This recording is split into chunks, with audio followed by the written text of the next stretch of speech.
Hello again, my wandering friend. How kind of you to visit an old fox's den. It's quite empty, don't you think? No, not the den. The land of the gods. What he says is true. The land of the gods is empty. There are less than a dozen NPCs throughout AER Memories of Old.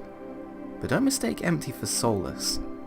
AER is a beautifully simple game that feels more alive than any AAA game that I've ever played. Maybe it has something to do with the memories of people that you can view with your lantern. It's incredibly organic and lets the audience build up a picture of what's happening without simply telling them. Take this scene for an example. Even though you can't see their faces, nor do you know what they look like, you can tell that these people are happy. There's one person in the center playing an instrument, a couple other people dancing in the background, and someone inviting someone else to dance. It's a moment frozen in time that you can't interact with in any way, shape or form, yet it radiates pure joy.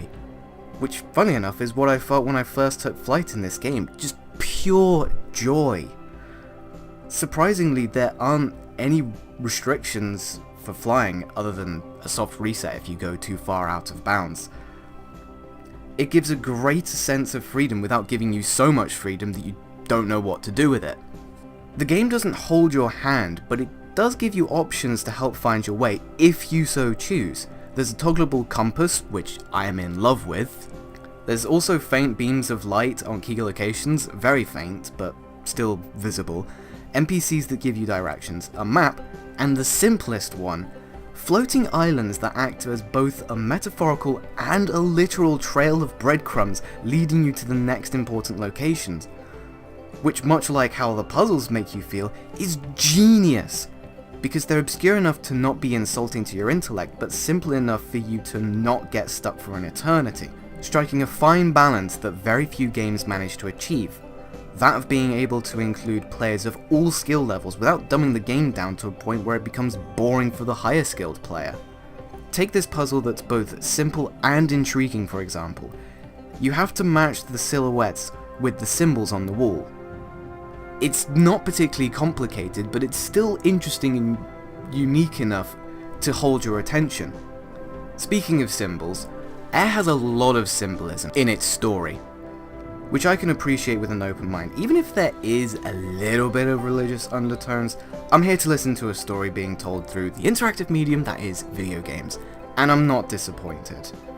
AER tells a story of there being a darkness inside every one of us that we have to come to terms with, but not by simply banishing it or removing it from our existence, but striking a balance between light and dark, which is something I've had to deal with in my personal life, and I'm sure many of you watching this have as well.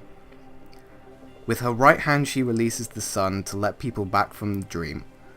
With her left she flings the moon into the night sky, so that people may dream at all.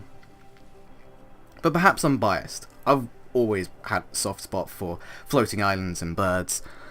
The animal, not the gender slang. Well, that too, but that's besides the point.